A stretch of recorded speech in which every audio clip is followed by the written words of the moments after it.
There are stories buried in the soil of forgotten places, tales that the trees whisper to one another when the wind blows cold through the hollows. They speak of sins that were never absolved and of justice that was never served. In the crooked spine of the Appalachian Mountains, in a forgotten fold of land once known as Blackwood Hollow, such a story festered for the better part of a century. The legend was simple, a stark and brutal piece of local lore told to frighten children and chasten the proud. It was the tale of the Finch girl, the daughter left to rot in the cellar by her own father, a man of God. But like all legends, the truth of it was far more complex and infinitely more terrifying. The story that the townsfolk told ended with the discovery. It ended with a group of lost hunters stumbling upon a scene of Gothic horror. But what they truly found, and what became of them, was a secret the valley conspired to keep buried deeper than any corpse. This is the story of that secret, and of the man who, decades later, dared to unearth it. His name was Elias Thorne, a historian by trade, but a cartographer of human sorrow by nature. He had come to the region in the autumn of 1932, a time when the nation was gasping for breath, and the past seemed a more solid thing to hold onto than the present. His stated purpose was academic, to map the overgrown and abandoned family cemeteries that dotted the mountainsides, forgotten casualties of progress and poverty. But his true purpose was more personal.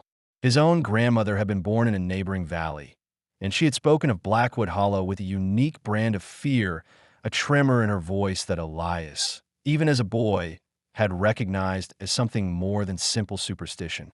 She spoke of a darkness there, a stain that wouldn't wash out. When he arrived, the place was already a ghost of itself. The logging companies had moved on, the coal seams had run thin, and all that remained was a handful of shuttered houses, a leaning general store, and a populace as weathered and suspicious as the gray, lichen-covered rock that broke through the thin soil. They were people with long memories and short words, their eyes holding a deep, collective secret.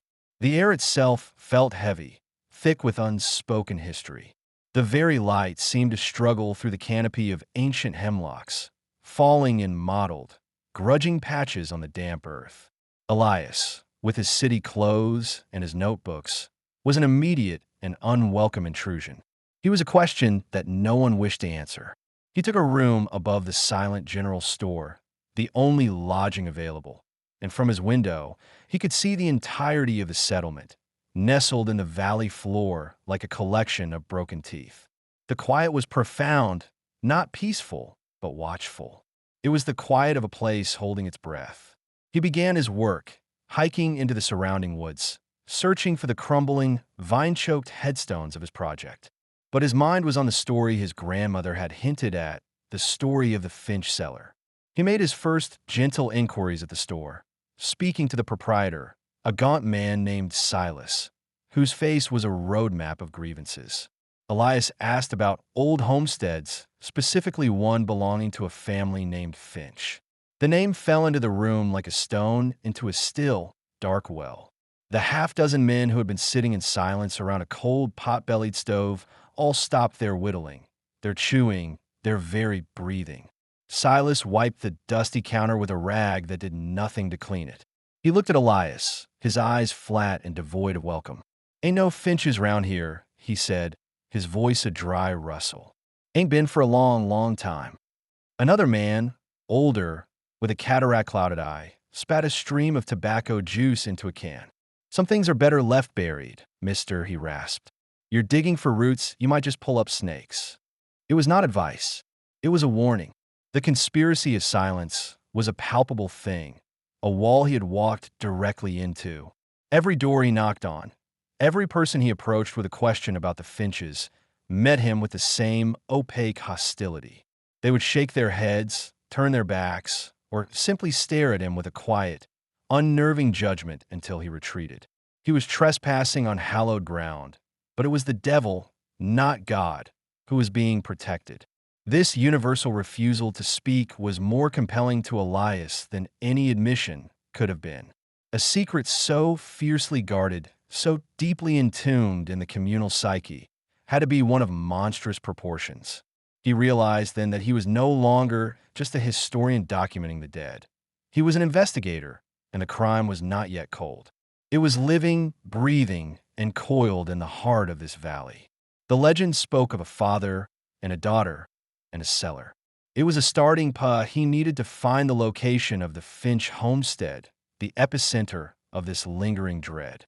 The old maps were of little use. Properties had been sold, divided, and reclaimed by the relentless green tide of the forest.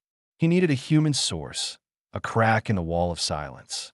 But in Blackwood Hollow, the stones themselves seemed to have taken a vow of secrecy.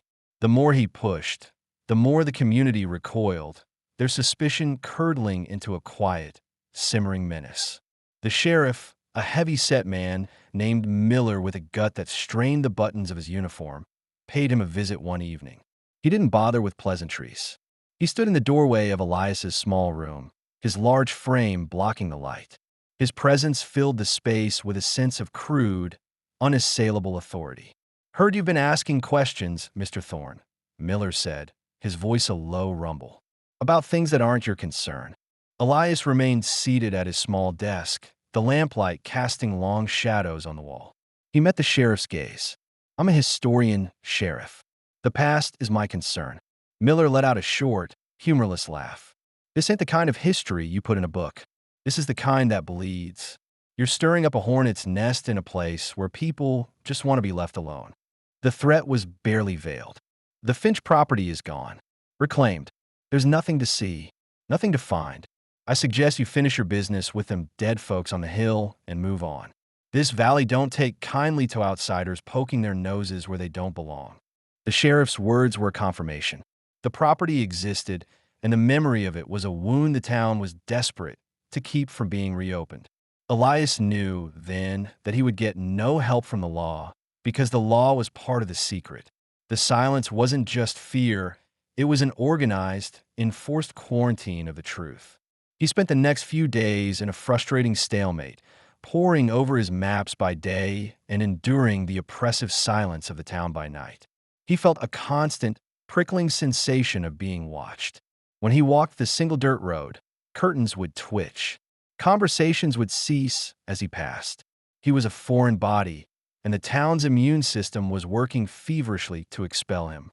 He began to feel the weight of the place, the deep, abiding melancholy that clung to the air like damp fog. It was the sorrow of a truth denied, a great wrong that had been allowed to fester and poison the very ground. The story of the girl in the cellar was no longer a historical curiosity. It was a personal quest. He felt a strange kinship with her, another outsider trapped in this valley of secrets. He vowed that he would not leave until he had given her a voice, until he had dragged the truth, kicking and screaming, into the reluctant light. The valley could keep its silence, but Elias Thorne would find the place where the screaming had happened. He had to. The ghosts of Blackwood Hollow were waiting. His breakthrough came not from a map or a direct confrontation, but from a quiet act of observation. For days, Elias had felt the weight of eyes upon him, not just from the shuttered windows of the town, but from the woods themselves.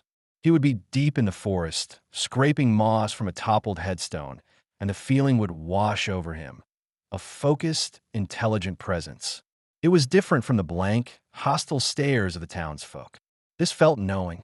One afternoon, as the sun began its descent, casting long, finger-like shadows through the trees, he saw her. On the ridge, overlooking the path back to town, a figure stood, silhouetted against the bruised purple of the twilight sky. It was a woman, old and stooped, leaning on a rough-hewn staff. She wore a dark, shapeless dress, and her hair was a white, untamed cloud. He had heard whispers of her in the general store. Elara, the hermit, the woman who lived in a secluded cabin deep in the woods, a relic from a time before the silence had fully taken root. The townspeople spoke of her as if she were half-witch, half-ghost, a creature of the forest who remembered too much. She did not move as he approached, simply watched him with eyes that seemed to hold the accumulated sorrow of the valley. They were dark and startlingly clear, and in their depths, Elias saw not madness, but a profound and weary intelligence. He stopped a respectful distance away. "Good evening," he said, his voice feeling loud in the immense quiet of the woods. She did not answer immediately. The wind stirred the leaves around her feet, a sound like dry bones rattling. Then, in a voice that was surprisingly steady, a voice that sounded as if it had not been used for conversation in years, she spoke. "You're the question asker," she stated. It was not an accusation. It was a simple fact. "I am," Elias admitted. "I'm looking for the old Finch place." He expected denial or silence, but Alara surprised him. She gave a slow, deliberate nod. A flicker of something, pain, memory, perhaps a grim satisfaction, passed across her wrinkled face. "The Reverend's house," she said, the title landing with a quiet, ironic thud. "Folks round here pretend the fire took it all. But fire can't burn away a foundation. Can't burn away what happened inside it." She gestured with her staff, not towards the town, but deeper into the woods, towards a part of the valley that was even more remote and overgrown. "Follow the dry creek bed. Go past the place where the 3 great oaks fell. You'll find a clearing. There's nothing left but a chimney stack and a hole in the ground. A hole that goes deep." Elias felt a surge of adrenaline, a current of discovery that cut through the gloom. "The cellar," he breathed. "The one from the stories." Alara's gaze was piercing. "The stories are a lie," she said, her voice dropping to a conspiratorial whisper. "They tell you the hunters found her. They don't tell you what the Reverend did to the hunters.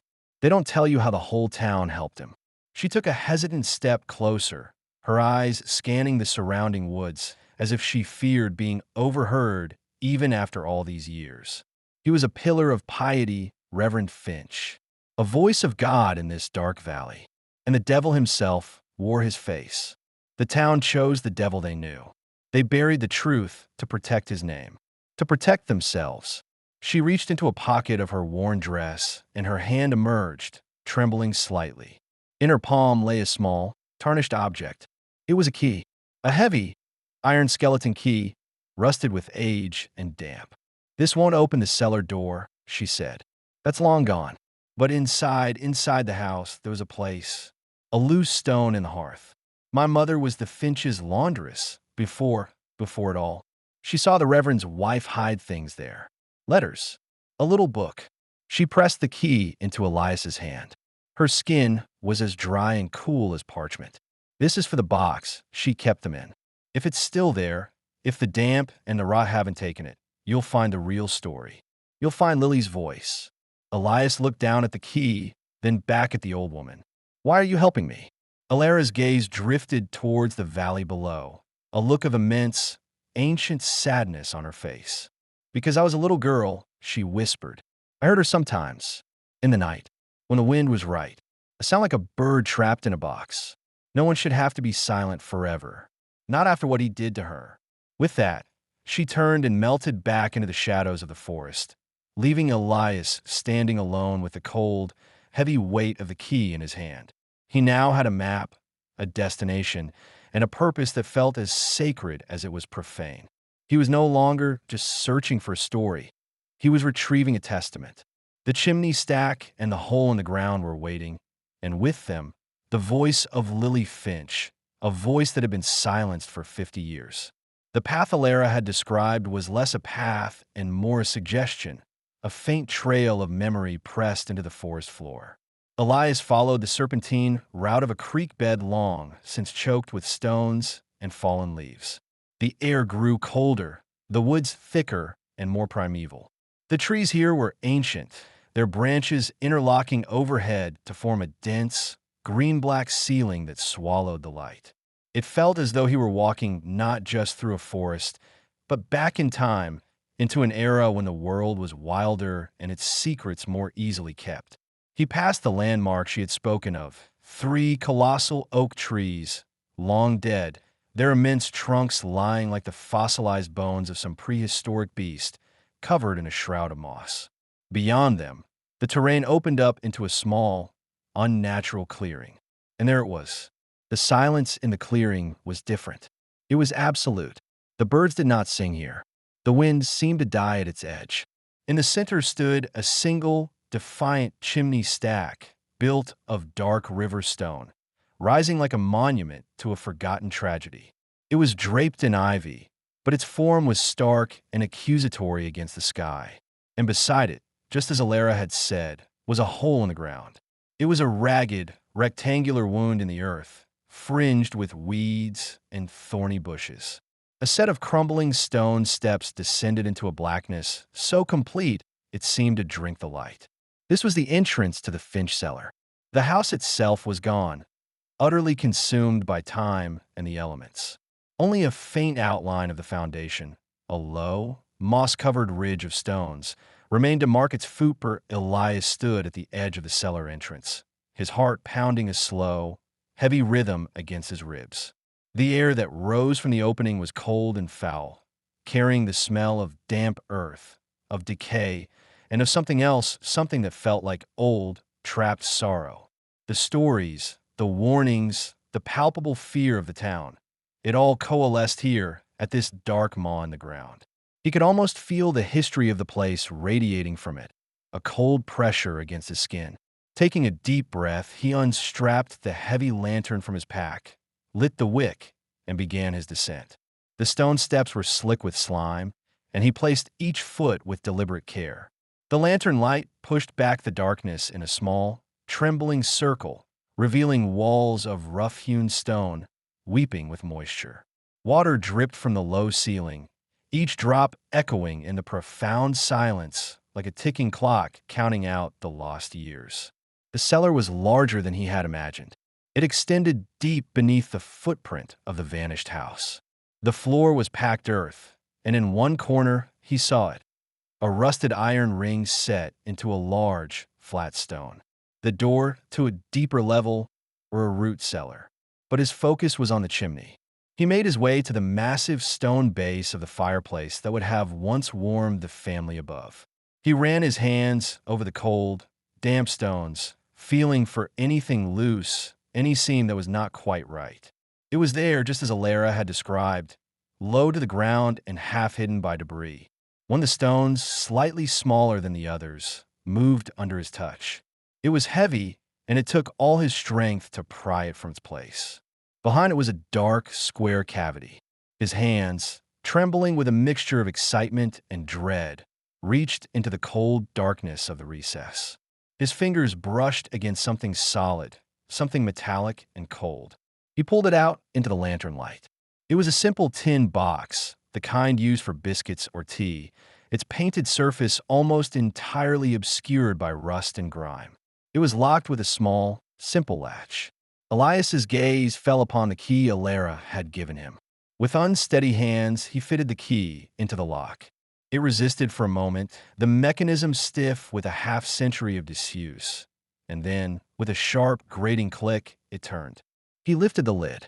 The air inside smelled of dust and dried paper and the faint, ghostly scent of lavender. Nestled on a bed of what had once been dried flowers, now just a brittle brown powder, was a small, leather-bound book. It was a diary. Its cover was warped and stained by the damp, but it was intact.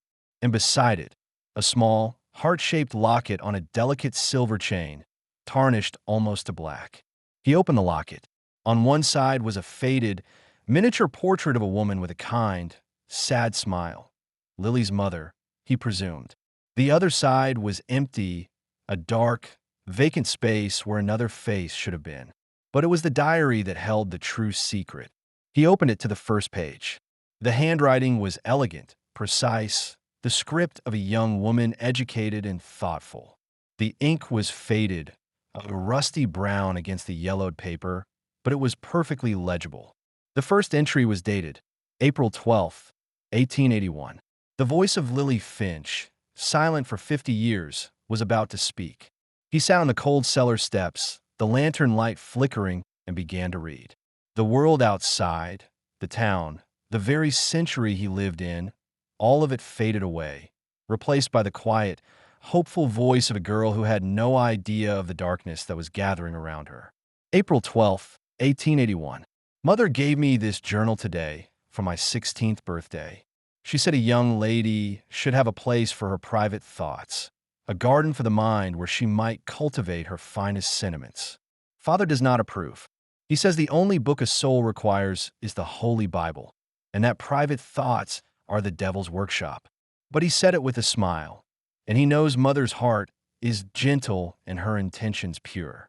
He is a good man, my father, a great man.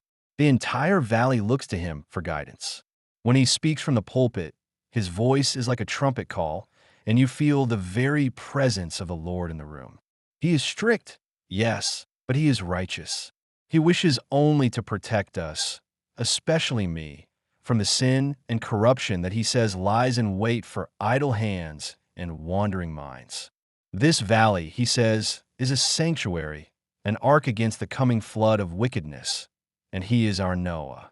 I believe him.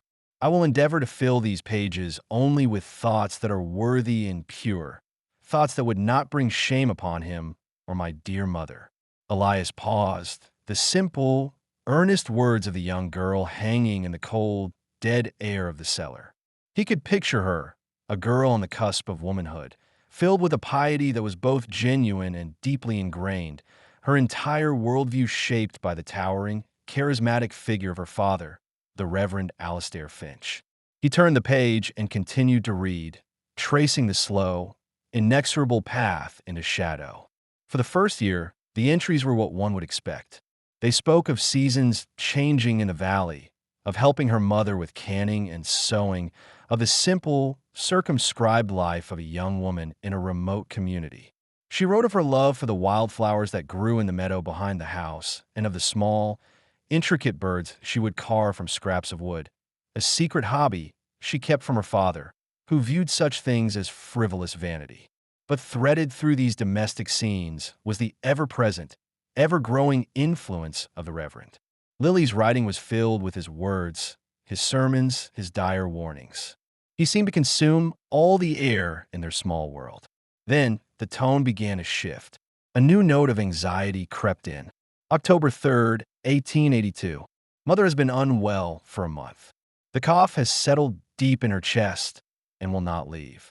Dr. Adams from the next county came and left a tincture, but it does no good. She grows thinner by the day. Father prays over her for hours. He calls her illness a trial, a test of our faith. He says that the Lord chastises those he loves. I pray too, but my prayers feel small and weak. When I look at Mother's pale face, all I feel is a cold, creeping fear. Father's faith is a great, strong wall. Mine feels like a flickering candle flame. The entries over the next few weeks chronicled the mother's rapid decline. Elias could feel Lily's growing desperation, her childlike faith beginning to fracture against the hard reality of her mother's suffering. The final entry about her mother was stark and heartbreaking. November 19th, 1882. Mother is gone. She passed in the night quietly. Father held her hand and read from the Psalms. The house is so silent now. It is a terrible, hollow silence. At the funeral, Father spoke of God's mysterious will, of the kingdom that awaits the righteous. His voice was strong, unwavering. Everyone said what a pillar of strength he is. But when he looked at me, his eyes were like two black stones. I do not feel God's presence in this house anymore. I only feel the cold. After her mother's death, the diary became a different kind of record. It was no longer a garden for fine sentiments, but a chronicle of creeping dread. The Reverend Finch's grief did not soften him. It calcified him. His sermons grew darker, his warnings more apocalyptic. He spoke of the inherent sinfulness of the flesh, of the particular weakness and corruptibility of women, born of Eve's original transgression. Lily, now alone in the house with him, became the sole focus of his suffocating piety. February 10th, 1883. Father has forbidden me from my walks in the meadow. He says a young woman has no business wandering alone, that it invites temptation. He has taken my carving tools. He found one of my little wooden birds and cast it into the fire, calling it an idol. He said my hands would be used for scripture and for work, not for idle follies. I spend my days cleaning a house that is already spotless, and my evenings reading aloud from Leviticus while he watches me. His gaze is so heavy. It feels as if I am shrinking under the weight of it. Sometimes I feel I am disappearing. The entries grew more fearful, the script tighter, as if she were trying to make herself smaller on the page. The Reverend's control became absolute. He began to interpret every small thing: a smile at the baker's boy, a ribbon in her hair, a moment spent staring out the window, as a sign of moral decay, a spiritual sickness that he, and only he, could cure. The concept of her impurity became his obsession. May 5th, 1883. Today he told me that I carry my mother's weakness, but that he will not allow it to fester. He said the world outside these walls is a furnace of sin, and that even the air in this valley is now tainted. He spoke of a purification, a period of seclusion where my soul could be scrubbed clean, away from the eyes of the world, away from all temptation. He looked at me with such intensity, such a terrible, burning love. He said, "The body is a vessel of sin, Lily. To save the soul, the vessel must sometimes be broken." I am afraid. I am so terribly afraid. I do not know what he means to do. Elias felt a cold sweat on his brow. He was in the very place it had happened, the place of her purification. The musty air of the cellar suddenly felt suffocating. He read on, his own breath held tight in his chest. June 1st, 1883. He is boarding on my bedroom window.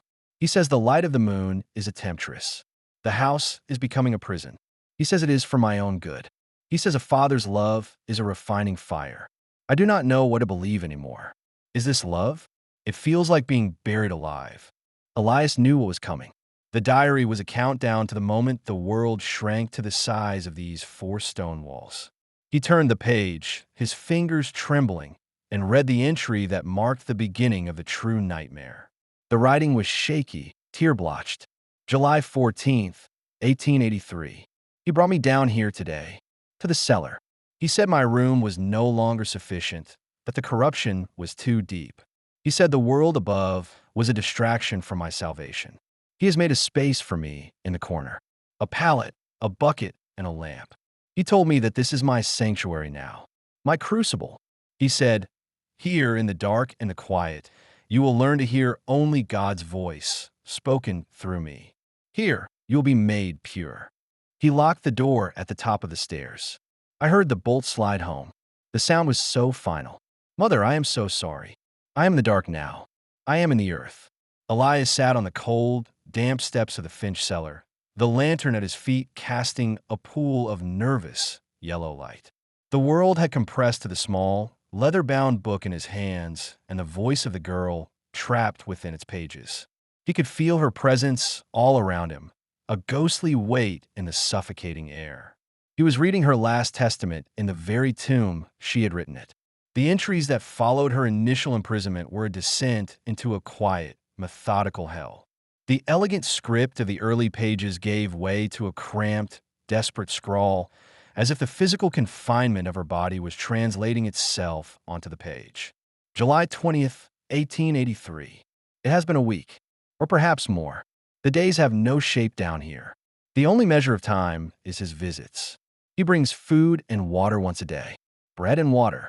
The food of penitence, he calls it. He does not speak to me. He only looks at me with those judging eyes, as if he is searching my soul for the last vestiges of sin. The silence is the worst part. When he is gone, the silence is so loud it hums. I have started to talk to the spiders. They are my only company. The pages were filled with the minutiae of her captive existence. She described the way the light from her small lamp cast monstrous shadows on the stone walls, the constant drip of water that she learned to count, the scurrying of unseen things in the darkness beyond her small circle of light.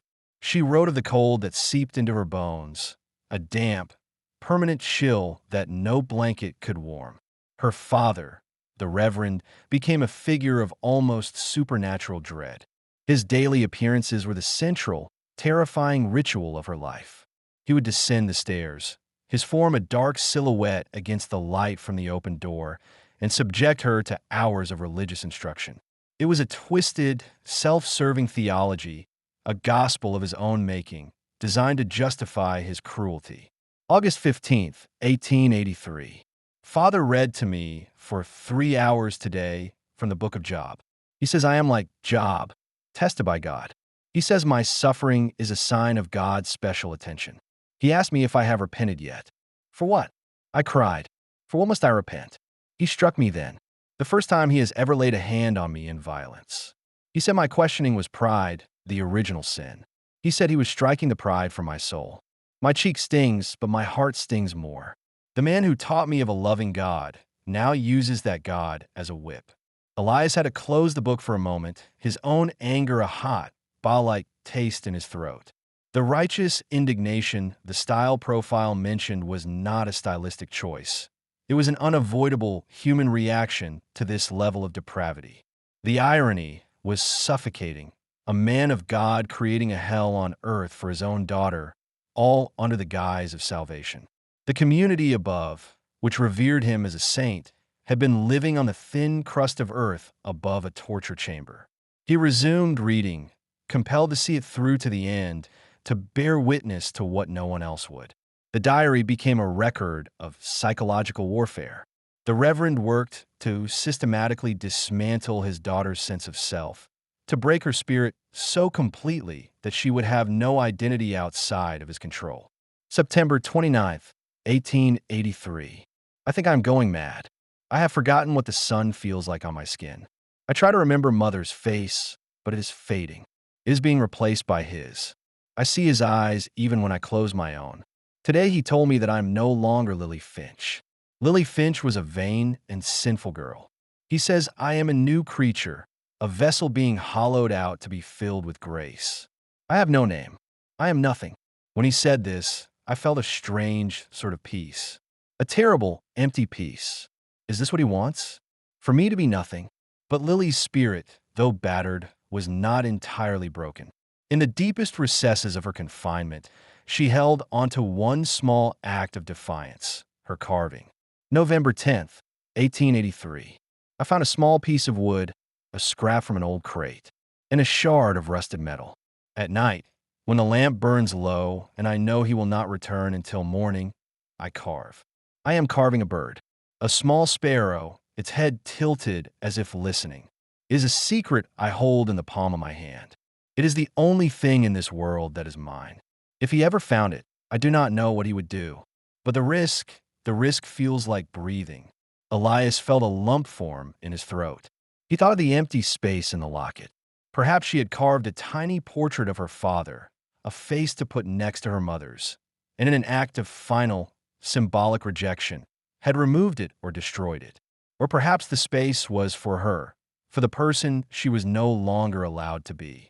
Her writing showed moments of profound, heartbreaking clarity, glimmers of the intelligent, thoughtful girl she had been.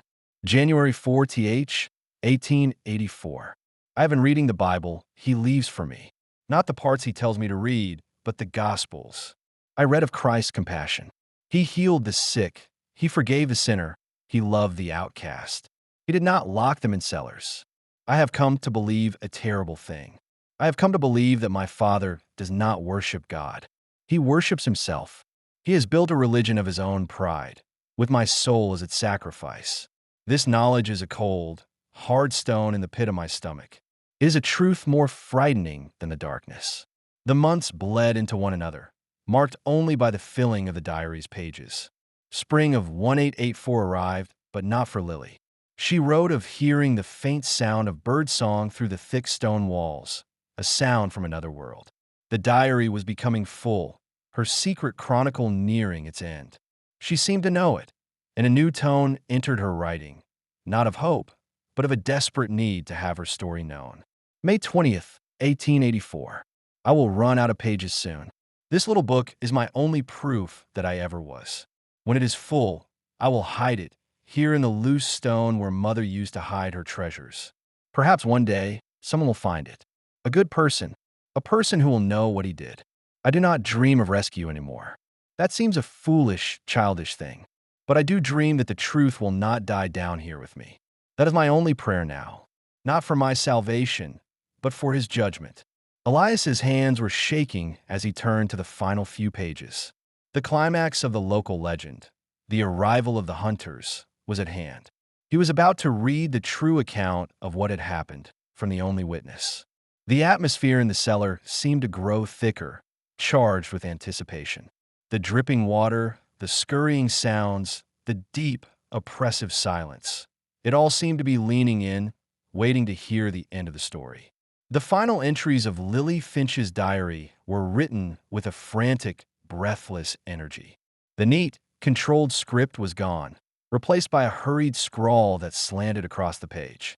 It was the writing of someone who had been jolted from a long, deadening slumber by a sudden, impossible glimmer of hope. October 28th, 1884.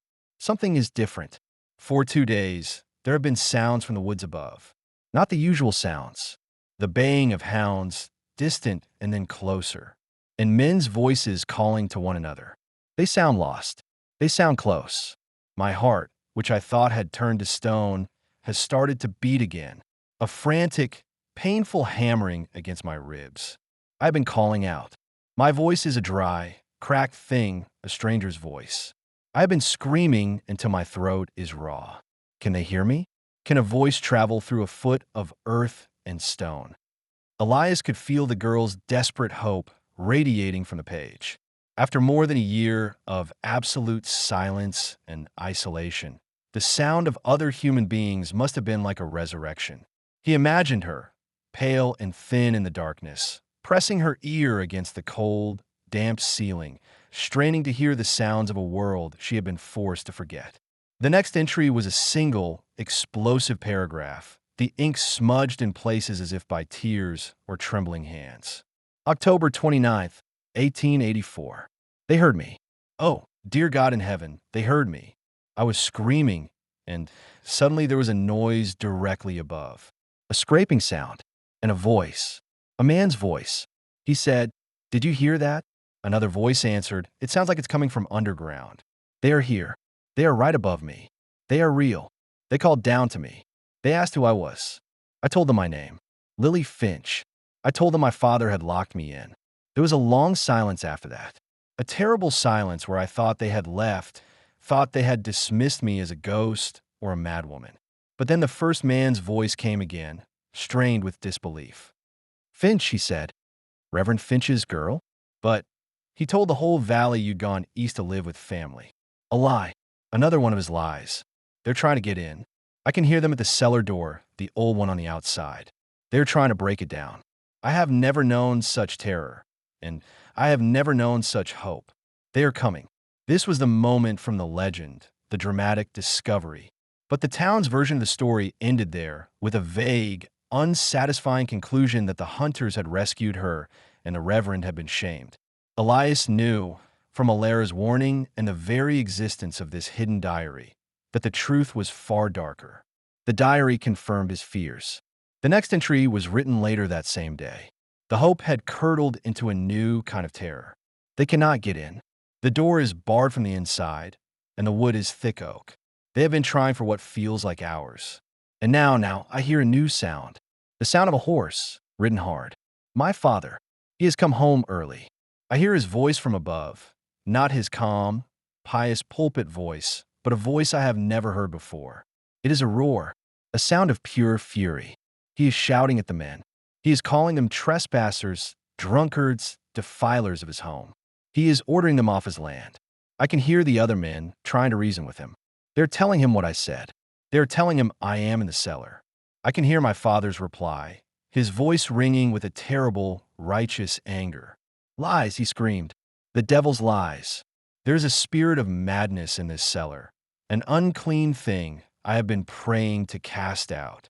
You have been deceived by a demon." Elias's blood ran cold. It was a move of monstrous genius.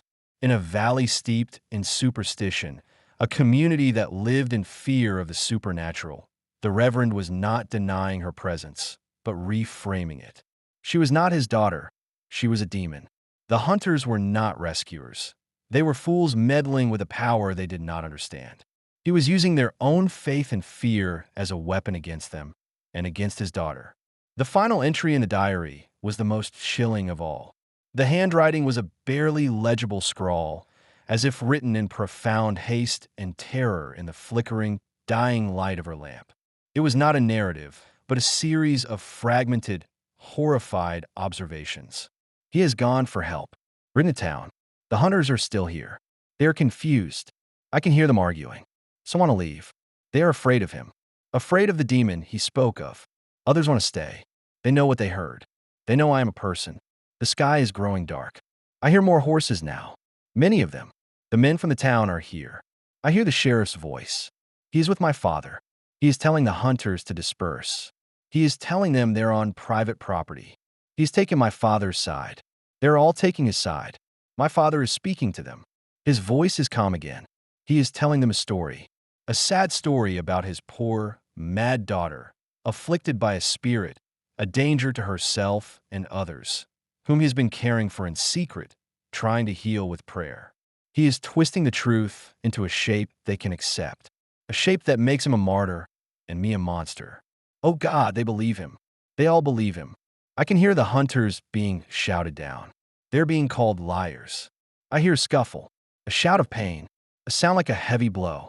It's all gone quiet outside the door. Too quiet. What is happening? What are they doing? My lamp is going out. I'm almost out of oil. This is the last page. Whoever finds this, know the truth. My name is Lily Finch. I am not a demon. I am his daughter. And he is a monster. He is. The entry ended there. The ink trailed off the page as if the pen had been dropped. The last word was unfinished. Elias stared at the final, desperate sentence, his heart pounding in the silent cellar. The diary had not ended with a rescue. It had ended with the arrival of a lynch mob, a mob led by the victim's own father and sanctioned by the local law.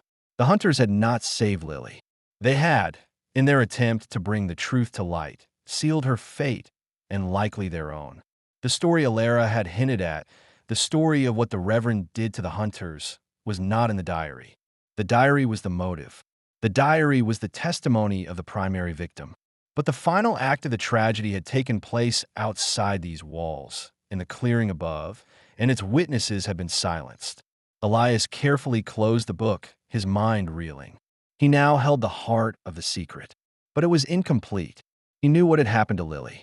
Now he had to find out what had happened to the men who tried to save her. The terrifying thing the hunters found was not just a girl in a cellar. It was the revelation that their revered spiritual leader was a monster. And the terrifying thing that happened next was how a whole community conspired to murder the truth and the men who carried it. Elias Thorne did not leave the cellar immediately. He sat for a long time in the damp, oppressive darkness, the weight of Lily's story settling upon him like a physical shroud. The diary, now safely stowed in his satchel, felt both sacred and profane, a holy relic from an unholy martyrdom. He had borne witness, and that bearing of witness came with a responsibility. He extinguished his lantern and ascended the crumbling steps, emerging from the blackness of the cellar into the gray, failing light of dusk. The clearing felt different now. It was no longer just an abandoned homestead. It was a crime scene consecrated by suffering and sealed by a terrible communal sin. He looked at the defiant chimney stack, at the faint outline of the foundation, and he could almost see them. Reverend Finch, a pillar of dark charisma, his face a mask of pious sorrow, turning a town's fear and faith into a weapon. He could see Sheriff Miller, his authority a cudgel for injustice, and the faces of the other men, their expressions a mixture of confusion, fear, and a grim, self-righteous certainty as they turned on the outsiders, the ones who had dared to reveal the rot beneath the surface of their quiet lives. The silence here was not empty. It was full of the echoes of that day. The scuffle Lily had heard, the shout of pain, the final, terrible quiet. He knew, with a certainty that chilled him to the bone, that the hunters had never left this valley. He made his way back to the town as darkness fell, the path through the woods now seeming infinitely more menacing. Every shadow seemed to hold a watching face, every rustle of leaves a whispered threat. When he reached the general store, the few men gathered on the porch fell silent, their eyes following him as he climbed the stairs to his room. Their hostility was no longer just suspicion. It was the guarded fear of those with something to hide, a secret they had killed to protect. Elias knew he could not confront them directly. He had the diary, but it was one dead girl's word against the town's violent covenant of silence. He needed more. He needed corroboration. He needed to know what had happened to the hunters. There was only one person who might tell him, Alara. He waited until the moon was high, a sliver of bone in the black sky, and then slipped out of the town, back towards the woods where he had met her. He found her cabin, a small, dark shape nestled in a copse of pine trees, a thin curl of smoke rising from its stone chimney. A single lamp burned in the window. He knocked softly on the rough plank door. After a long moment, the door creaked open, and Alara stood there, her face etched with a mixture of fear and expectation. "You found it," she whispered, her eyes immediately going to the satchel at his side. He nodded, stepping into the small, warm room.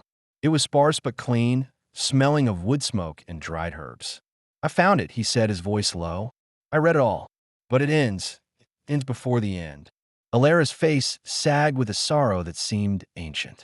She gestured for him to sit at a small, rough-hewn table. She sat opposite him, her hands trembling slightly as she folded them on the tabletop. "She wrote about the hunters," Elias said gently. "She wrote that your father and the sheriff arrived with the men from the town." And then it stopped. Alara closed her eyes for a moment. "I was a child," she said, her voice a dry whisper. "Not even 10 years old. But I remember that day. Everyone remembers that day, even if they pretend they don't. There was a panic. The Reverend came storming into town on his horse, his face like thunder. He said devil worshippers had broken onto his land, that they were trying to release an evil spirit he had contained. He was magnificent, terrifying. He was the voice of God, and he was calling for a holy war." She paused, her eyes distant, lost in the memory. "My father was one of the men who went with him. He was a good man, but he was a fearful man. They all were. They feared God, and the Reverend was the closest thing to God they knew. They took their rifles. They went to the Finch place not to question, but to obey." Elias leaned forward, his voice barely audible. "What happened to the hunters, Alara?" Alara's gaze met his, and he saw the true, deep horror of the secret she had carried her entire life. "There were 3 of them," she said, "brothers from a county over. They were good men, by all accounts, but they were outsiders. When the town got there, the hunters tried to explain. They said there was a girl, that they had heard her. The Reverend just smiled this terrible, sad smile and told the crowd that the spirit was clever, that it could mimic the voice of a child to lure in the weak-willed. He pointed at the hunters and called them agents of Satan. And the town believed him." Her voice broke, and she took a shaky breath. There was an argument. One of the hunters, the oldest, he called the Reverend a liar to his face. He lunged for him, and that's what happened. The sheriff, he shot him right there in the clearing. The other 2 brothers were horrified. One of them raised his rifle, but he was outnumbered 20-1. They were overwhelmed. My father told me later, just once on the night he died. He was weeping. He said they didn't even put up a fight. The townsmen fell on them like wolves. Elias felt sick. "They killed them all," he stated, the words tasting like ash. "All 3 of them, there in the clearing. And they buried them there," Alara continued, her voice now flat, devoid of emotion. "Not in the cemetery. They buried them in the woods, just off the clearing, in unmarked graves. Like animals. To murder the truth, they had to murder the men who spoke it. They became accomplices. Every man there that day had blood on his hands. That's why the silence is so strong, Mr. Thorne. It's not just shame. It's shared guilt. A conspiracy sealed in blood." "And Lily?" Elias asked, his heart aching. "What happened to Lily?" A single tear traced a path down Alara's wrinkled cheek. "She died in that cellar. Whether from starvation or a broken heart, no one knows." A few weeks after they killed the hunters, the Reverend announced that his prayers had been answered. The spirit had been vanquished. He held a special service of thanksgiving. The whole town came. They sang hymns of praise while that poor girl was lying dead in the ground beneath her own home. A year later, the house conveniently caught fire and burned to the ground. And the story was set. The hunters got lost in the woods and were never seen again. The Finch girl had gone away. The Reverend was the grieving father and the town's heroic savior. A perfect, damnable lie. Now Elias understood. The terrifying thing the hunters found was not just a girl in a cellar. It was the face of absolute evil wearing the mask of piety, and the horrifying realization that they were alone in seeing it. The final terror was the town itself, its capacity to be manipulated into committing murder to protect a comfortable lie over an inconvenient truth. The conspiracy of silence was a gravestone for 4 people: Lily Finch and the 3 brothers who died trying to save her. The weight of Alara's confession settled in the small cabin, a palpable presence in the air. For the first time, the full, monstrous scope of the tragedy was laid bare. It was not a simple tale of a cruel father and a tragic daughter.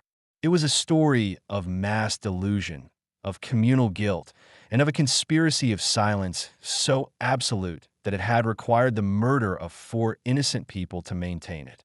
Elias looked at the old woman, her face a mask of ancient grief, and understood the terrible burden she had carried for a lifetime. She was the last living voice of the truth, the final repository of a secret that had poisoned her home for 50 years. The brothers, Elias said, his voice hoarse. Do you know their names? The Calloway brothers, Alara whispered. John, Thomas, and young Peter. Their families searched for a time. The sheriff told them they'd likely fallen into a ravine or been taken by a panther. The search moved on. They were forgotten. Everyone here made sure of it. John, Thomas, and Peter Calloway. Giving them their names back felt like the first small act of justice in a half-century of crime. Elias knew what he had to do. The diary was the soul of the story, but the bodies of the Calloway brothers were its proof. Their unmarked graves were the physical evidence of the town's murderous complicity.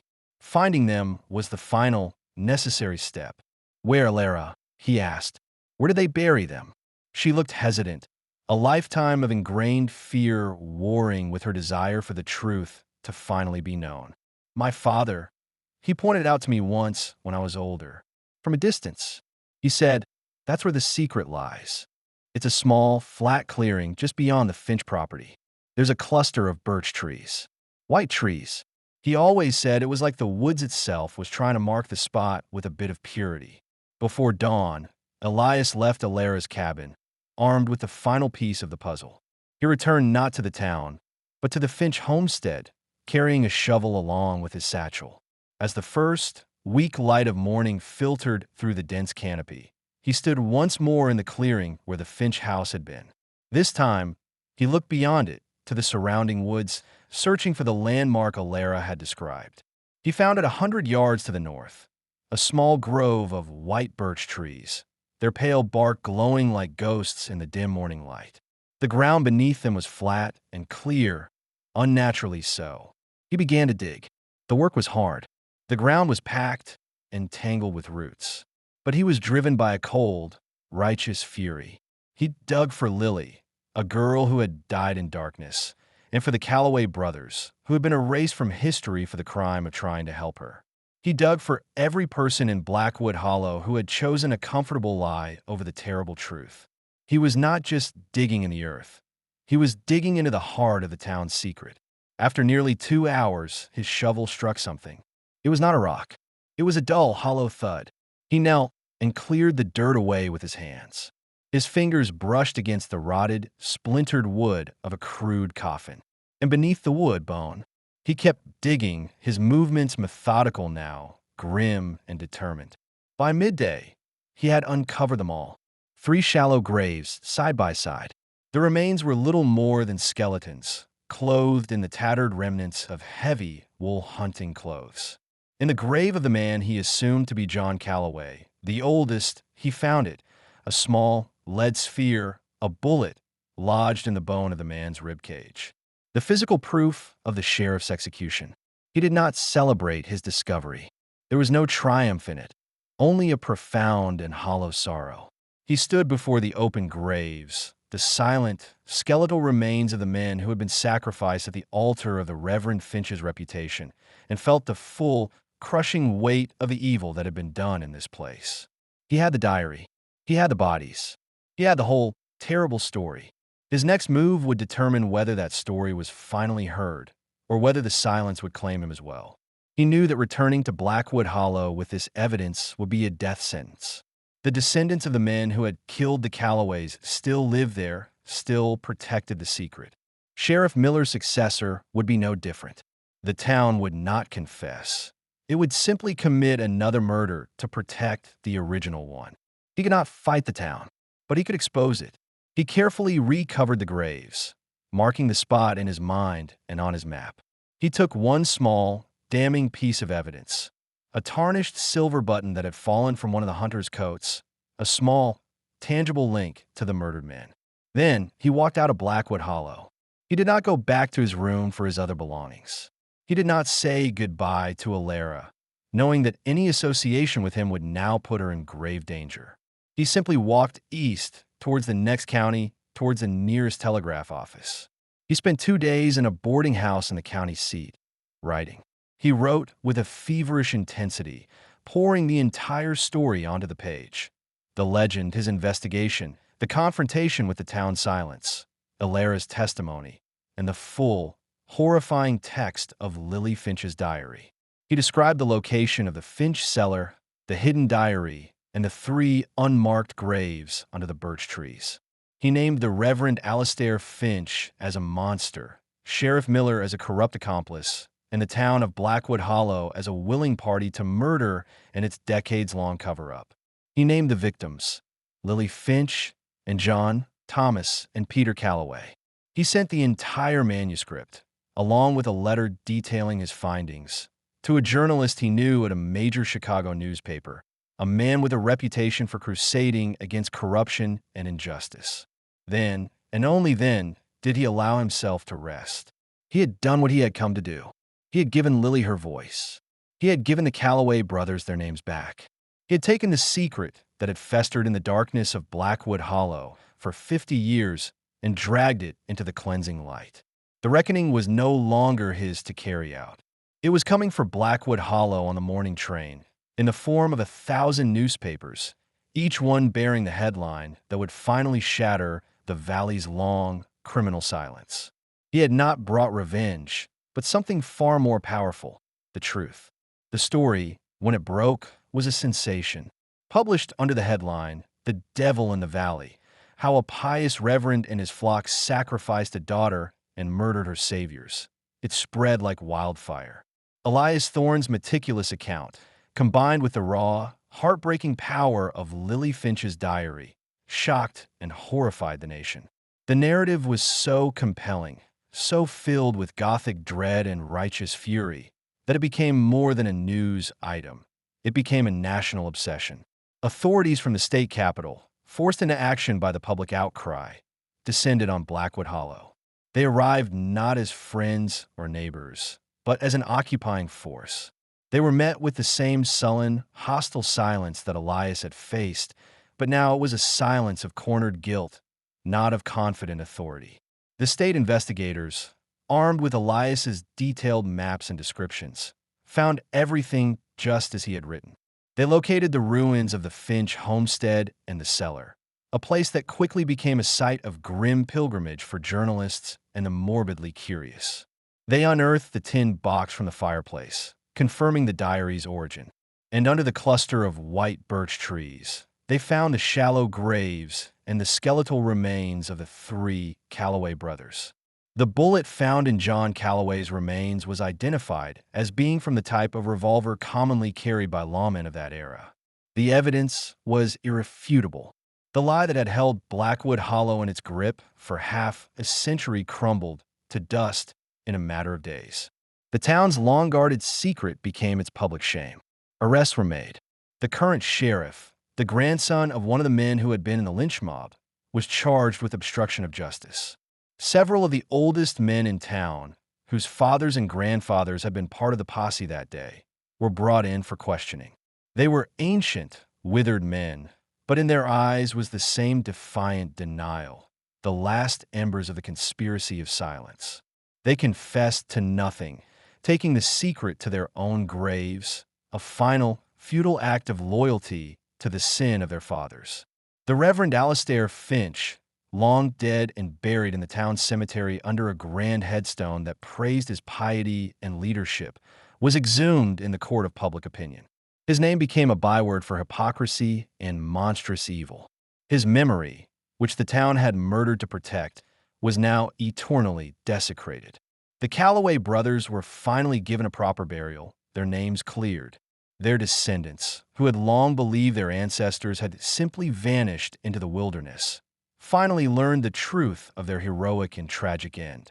And Lily Finch, the girl in the cellar, became a figure of national sympathy, a tragic heroine whose quiet voice, preserved in the pages of her diary, had finally toppled a corrupt and evil man and the town that had enabled him. Elias Thorne never returned to Blackwood Hollow. He followed the events from a distance, reading the newspaper accounts with a sense of grim, weary satisfaction. He had not sought fame, only justice, and the truth was a far more powerful force than he could ever be. He had been the catalyst, the outsider who had asked the forbidden question, but it was Lily's own words that had brought down the walls. He often thought of Alara. He hoped that the final, violent sundering of the silence had brought her some measure of peace. She had been the keeper of the flame, the one who had sheltered the truth in her heart until someone came who was worthy of hearing it. Her quiet courage was, to him, the only sign of grace in the whole dark saga. The story of Blackwood Hollow became a cautionary tale, a stark reminder of the darkness that can fester in isolated places, of the danger of blind faith, and of the terrifying power of a community to sacrifice its own soul to protect a comfortable lie. But for Elias, it was always more personal than that. It was the story of a girl who carved birds in the dark, who held on to her own mind while a monster tried to steal it, and who, in her final, desperate moments, placed her faith not in a God who had abandoned her, but in the hope that a future stranger would one day find her words and believe them. The valley is different now. The name has been changed. New people have moved in, people with no connection to the old secrets. But the locals say that on cold autumn nights, when the wind blows down from the high ridges, you can still feel a chill that has nothing to do with the weather. It is the memory of a great wrong that has been exposed, but can never be truly erased. It is the lingering ghost of a conspiracy of silence, a testament to the fact that some truths, once buried, poison the ground forever. And it is the faint, mournful echo of a girl's voice, finally free, carried on the wind through the skeletal branches of the trees.